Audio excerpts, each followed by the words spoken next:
नमस्कार. इयत्ता 11वी ऑनलाईन प्रवेश प्रक्रिया सन 2026-27 साठी विद्यार्थ्यांकरिता प्रवेश अर्जाचा भाग 1 भरण्याची सुविधा उपलब्ध झाली आहे. यामध्ये विद्यार्थी त्यांच्या प्रवेश अर्जाचा भाग 1 भरून नोंदणी करू शकतात.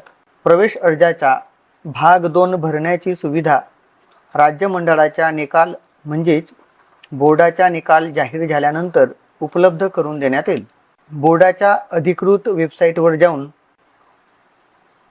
प्रवेश प्रक्रिया भाग 1 मध्ये नोंदणी कशी करावी हे आपण बघूया.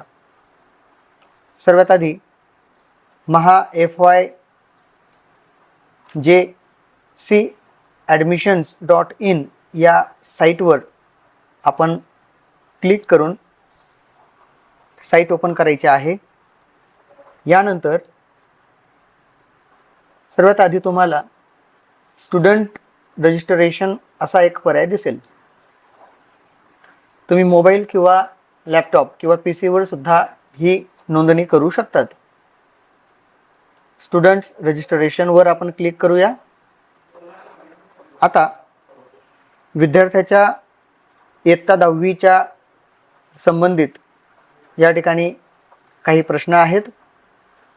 ॲप्लिकंट्स 10th स्कूल एरिया म्हणजे विद्यार्थी महाराष्ट्रात होता की महाराष्ट्राबाहेर, तर आपण विदिन महाराष्ट्र स्टेट करूया.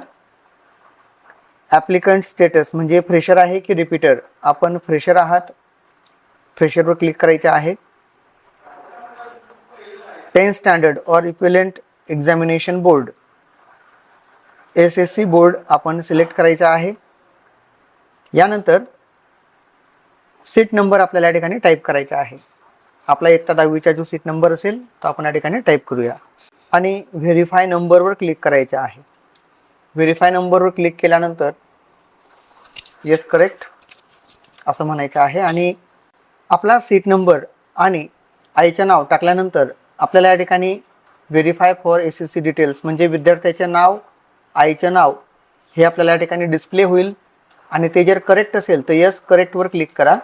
Examination, month of examination March आणि वर्ष 2026 आपोआप येईल. विद्यार्थ्याचं नाव या ठिकाणी आपोआप आलेलं आहे. ईमेल ID आपल्याला या ठिकाणी लिहायचा आहे. आपला जो ईमेल ID असेल तो पुढील प्रवेश अर्जासाठी ऑनलाईन कामासाठी आवश्यक असेल म्हणून आपला जो ईमेल ID असेल तो अचूकपणे या ठिकाणी टाईप करायचा आहे.